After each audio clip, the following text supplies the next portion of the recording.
Hello, welcome to another long overdue review. This one I feel genuinely bad about being late with.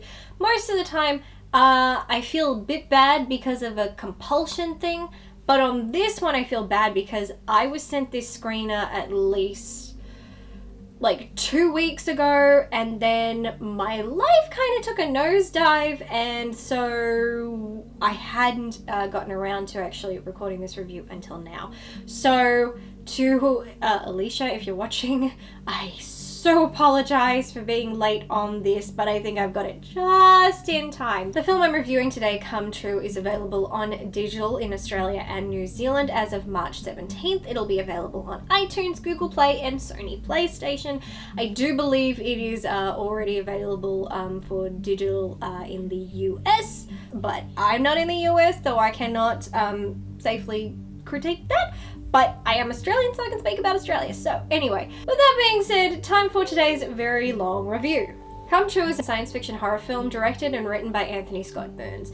In it, a teenage runaway takes part in a sleep study that becomes a nightmarish descent into the depths of her mind and a frightening examination of the power of dreams. Come True is a film that is 100% the work of Anthony Scott Burns. I've seen his 2018 film Our House and his Father's Day piece in the 2016 anthology horror film Holidays, and comparing them to this, the style, tone, and concept are very similar, but Come True tells me he's honed his skills a lot more. His Father's Day piece for Holidays, I admit, was interesting until its twist ending that left me extremely confused. Our House had a great concept, but again had no payoff and didn't do a good job fleshing out its story, but at least that film introduced me to the song Nothing's Gonna Hurt You Baby by Cigarettes After Sex, which for me was the highlight of that film and was later featured in Promising Young Woman. So watching Come True, I admit once again, it's a film where I reached the end and found myself floundering around trying so hard to figure out what the film was about and what its purpose was, and being incredibly disappointed and deflated by the film's ending. But the frustrating part is I was completely engrossed in this film up until the final 20 minutes. Up until then, I was loving this film. I wasn't entirely sure what it was about, but I was hooked, and I was sure come the end I'd get my answers, but like with his past works, that's a big no. Reminds me of Mike Flanagan. Neither are fond of giving you clear-cut endings most of the time. Let's go into the positives before I try to break down my interpretation of events. I think the performances across the board are terrific. Julia Sarah Stone plays our lead Sarah, and I think she does a compelling job at playing such a complex character. Landon LeBoyron plays Jeremy, and again, I think he's terrific. Carly Risky, who plays Anita, is another who I felt gave a compelling performance. Honestly, there wasn't a bad performance to be seen in this film. I love the cinematography, also done by Burns. For the majority of the film, the cinematography uses color palettes of dim blues and grays. Some sequences are a muddy brown or black, giving the film a rather cold, detached, and clinical feel to it, and also creating this feeling of being in a dreamlike state, which, given the nature of the film, may have been the intention. I found it to be quite hypnotic. Usually I find this to be an overused color palette in the horror or sci-fi genre, films like Prometheus, The Conjuring 2, the Insidious films, etc. But in the context of this film, I think it works quite well, and I genuinely liked it. I adored the film's aesthetic. I also really enjoyed the music for this film. It was a fascinating combination of both soothing and haunting, and it just further contributed to keeping me glued to the screen. Now, the music was done by Electric Youth and Pilot Priest, and if you didn't know, Pilot Priest is actually a moniker that Anthony Scott Burns uses for his music, so yes, he also did the music for this film. I really enjoyed the editing too, also done by Burns. Show off. I would say the way the dream sequences were filmed and edited were my favorite. Usually dream sequences are all the same, sporadic flashes you can't decipher, or some character having flashbacks with symbology tied in, but this was different. There was such an amazing flow to them. It felt like going through hypnosis, and with each step you're going deeper and deeper. The dream sequences had such a haunting and disturbing aesthetic that I'm sure most people would see them as the nightmares they are and be creeped out. But as someone who watches roughly 200 to 400 horror movies a year, I saw them differently. This will probably sound strange, but I found those sequences to be so beautiful in how haunting they were. It's like going to an art gallery and the artist has a gothic theme or uses their art to deal with nightmares. The images themselves may be creepy or frightening, but the way the artist shows them to us turns it into art, turning something potentially horrid into something beautiful. And so for me, I wasn't scared by these sequences, I was fascinated and enthralled by them. You feel like you're in the dream or nightmare, as if it's your own, and through each room, I'll say, you're actually traveling deeper and deeper into the subconscious. It was honestly one of my favorite things about this film. Going along, we have a runaway who joined a sleep study. She had these horrid and disturbing nightmares.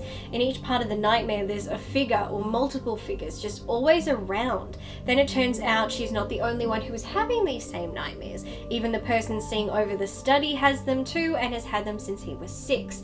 There are moments during the film where even when the character is awake, this figure from her nightmares can be seen lingering in the background as if it is slowly growing stronger, moving from her sleeping state to a waking state. We witness characters experiencing what appears to be sleep paralysis, but is it that, or is this entity they all dream about slowly making its way into the real world? This is how I interpreted the film, as a sort of modern Nightmare on Elm Street, a dream demon that haunts people's nightmares and has existed around the world for many years, and it feeds on your dreams until it has the strength to break into our reality. That is very much how the film appears for at least an hour. We have technology allowing people to see people's dreams, and everyone is dreaming the same thing. A black shadowy figure with white glowing eyes in a dark scary realm. Eventually it would appear the creature of this world has broken free, or the characters have been pulled into their world and are being picked off. At this point I was still on board because all this is something I can work with. It's not clear cut, but it kind of makes sense. How wrong I was. This film has not one, but 4 twists at the end. The first one I didn't love, but I could handle it. This idea of these figures coming into our reality or the characters being pulled into theirs isn't that bad an idea.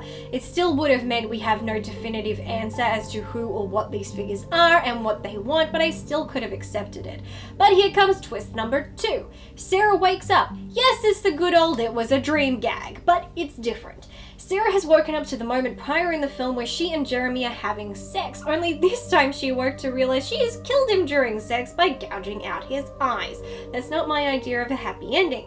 This also means she fell asleep or blacked out during sex, which is weird and not a compliment. I will throw in how, even with my secondary breakdown, which I shall get into, I do not believe the sex scene was at all needed.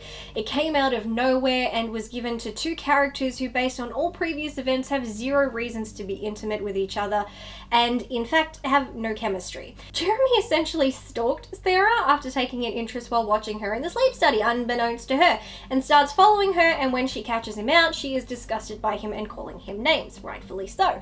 Then when she sees his sex dreams about her, that somehow translates into, yeah, let's have sex? You basically spent half an hour saying the guy creeped you out and you didn't trust him, and for good reason, because his behavior is creepy, and then you're all for having sex after he takes you to his house when he finds you unconscious? I do not believe the scene needed to exist. It did not feel like it belonged anywhere in this film, but nevertheless, this brings us to the 3rd twist. Sarah, shocked and confused and covered in blood, gets up and goes to the bathroom to do what so many do in films, which is stare at themselves in the mirror in deep contemplation. As she does, she examines her teeth to discover she has grown vampire fangs. What does this mean? No idea. Are we saying she has become the monster of her nightmares? Who can say? She's confused, we're all confused, and I'm thinking back to Jeremy's dream earlier where he and Sarah were depicted as vampires and then had sex, and I am even more confused than I was before, but in comes the 4th twist. Yes, this film has so many twists you'd think it was a contortionist. Sarah gets a text on her phone that was stolen, by the way, then found, then not found, and now has magically appeared in the bathroom. She gets a text that reads, "If you're reading this, you've been in a coma for almost 20 years. We are trying a new technique. We don't know where this message will end up in your dream. Please wake up." And now I am even more lost and confused than I ever was. I was absolutely loving this film until the last 20 minutes when the story and events took such a drastic shift that there was no coming back from how lost I was. So basically what we're meant to believe is that the entire film is a dream and us seeing the different aspects of her subconscious. I honestly sat there laughing because I just couldn't fathom this was the ending. Everything we went through, the theories you formed, the directions it's going, only for it to turn around around and give you a more modern Irwithal dream ending. I couldn't believe it. Those last 20 minutes completely diminished an hour and 20 minutes worth of enjoyment. Now, the film is broken into 3 chapters, and those chapters are actually aspects of analytical psychology, or Jungian analysis, a form of psychology coined by Carl Jung, who actually worked with Sigmund Freud. Now, I'm always breaking down the psychology of characters and stories. It's a fun habit of mine, so it's funny how this film comes along and is like, oh, you want psychology? Oh, I'll give you psychology. Now, from the names for each segment or aspects, I could see the parallels between Jung and Freud's views. Freud's psychoanalytical theory, which I studied in my first year of psychology and didn't do a second year because all my bullies were in my psychology class. Oh, the irony. Freud breaks it down into the id, the ego, and the superego, which, believe me, has come up in many therapy sessions a lot, which I admit is always fun learning. The id is your innermost desires. The superego is the critical part of you that plays a moralizing role, and the ego is the organized side that plays mediator between the id and the superego. Now, Jung's version of analytical psychology has many aspects, but there are 3 that this film focuses on, and it breaks itself into these parts. First, the film tackles the persona, also known as the false self. This is the mask we wear. This part of ourselves is the one that manages our relationships and how we are viewed to society. It's how we choose to be seen as opposed to who we are. During this stage, we see Sarah going about her day-to-day life. She sneaks into her home for showers and steals food and coffee and still goes to school, keeping up the pretense that her life is normal when it isn't. Even before the twist ending, we have no idea why she ran away, and I guess with the ending it doesn't matter, but I feel like this depiction of the persona is actually all wrong. Your persona is how you present yourself to the world in an awake state, but we're saying this entire film is in her subconscious, so it's not an accurate depiction of the persona at all. If we ignore the ending, then yes it is, but if you're saying this is all in her head, then you've basically nullified your attempts to depict the persona.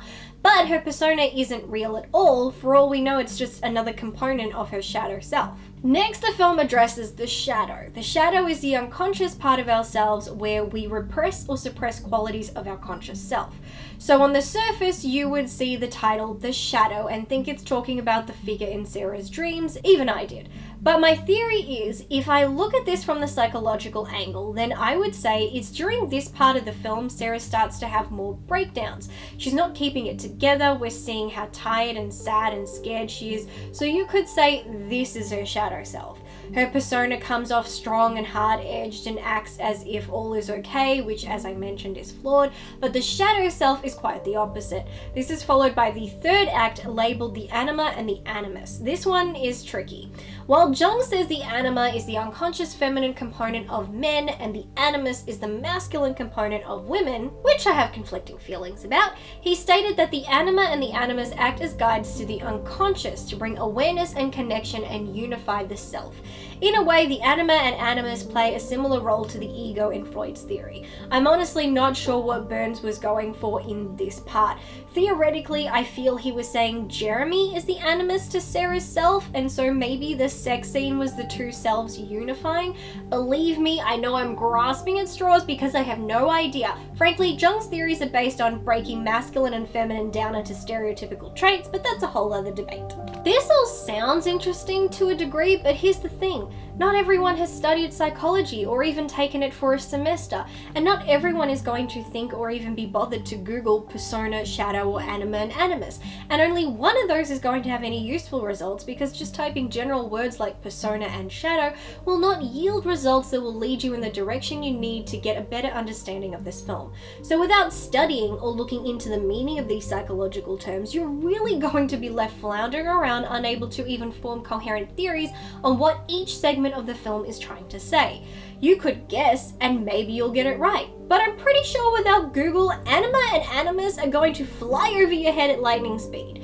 This for me I think is a huge flaw. Clearly Burns has created a highly intellectual concept of a film, and for him he knows exactly what it's about, but for the average viewer this is going to be incredibly difficult to comprehend, and it brings up the argument of where is the line of feeding the audience too little and too much information. For me, I'd say this film gives too little.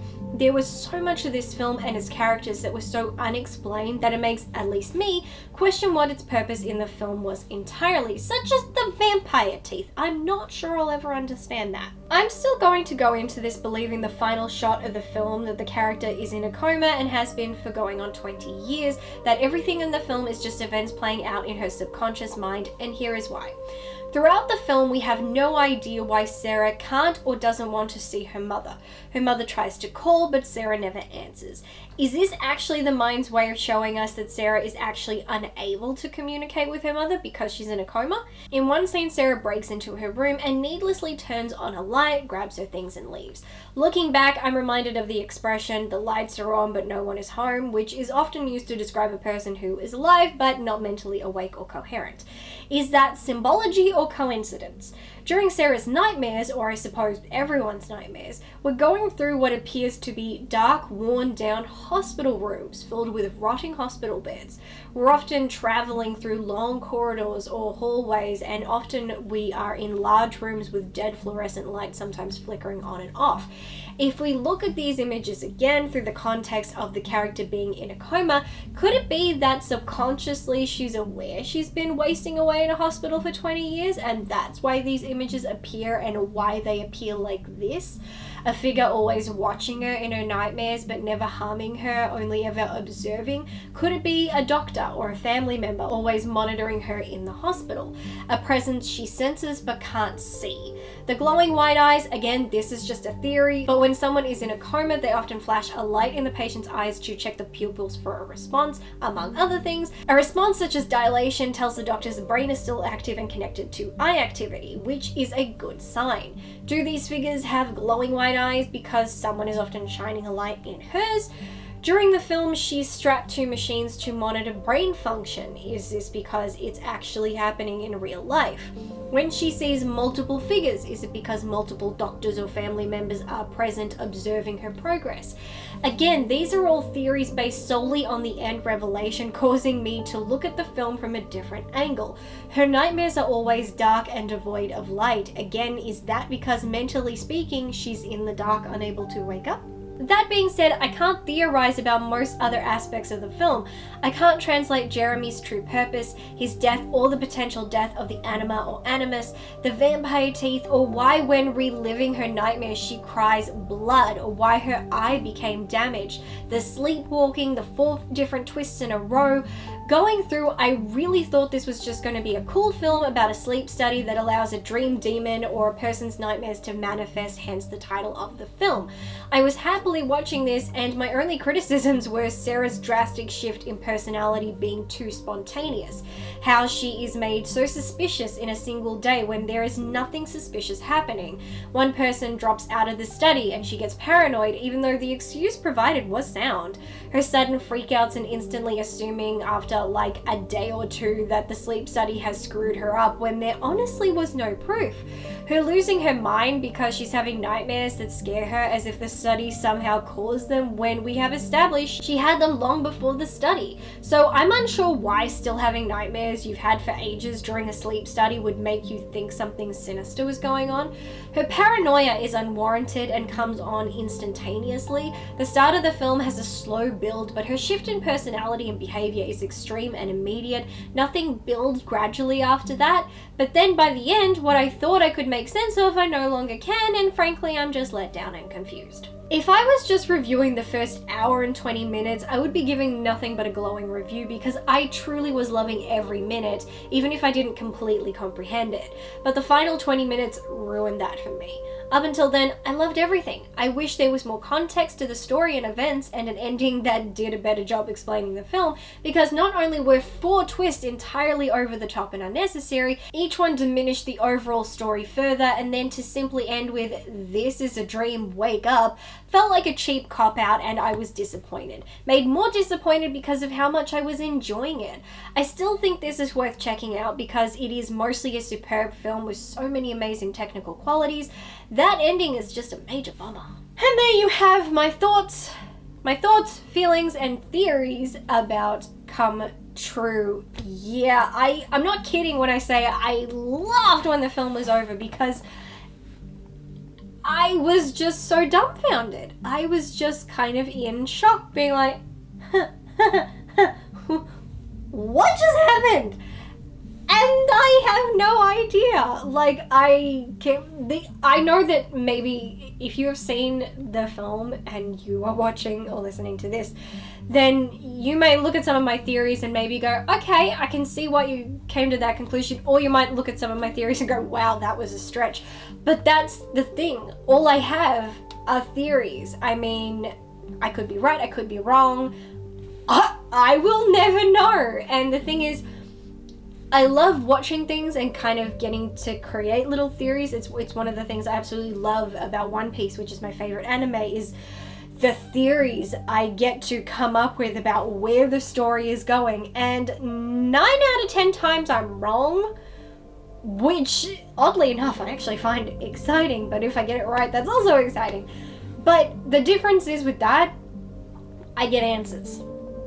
With this, no answers. None to be seen anywhere. And that just frustrates me. Seriously, what was with the vampire teeth?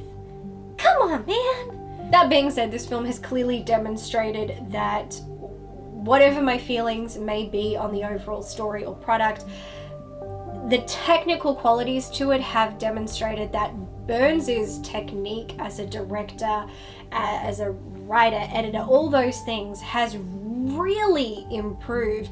If you watch Our House and then watch this, you will see he has a style, but you'll also see there is an improvement.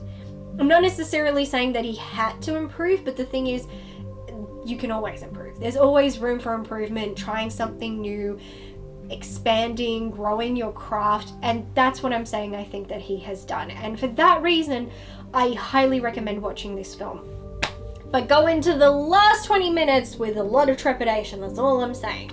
So that is it for today's review. If you have seen this, comment down below. Please share your thoughts. Hopefully you've got some answers that I do not. If not, I hope I have maybe helped you a little bit. And otherwise you can comment and tell me, if you haven't seen this film, you can just tell me what did you gauge from everything that I said. I'd still be interested into hearing from you. There was something flawed in that sentence. Thank you as always to my awesome patrons. I'm out for this video, so thank you all so much, and I hope to see you in my next video. So until then, bye!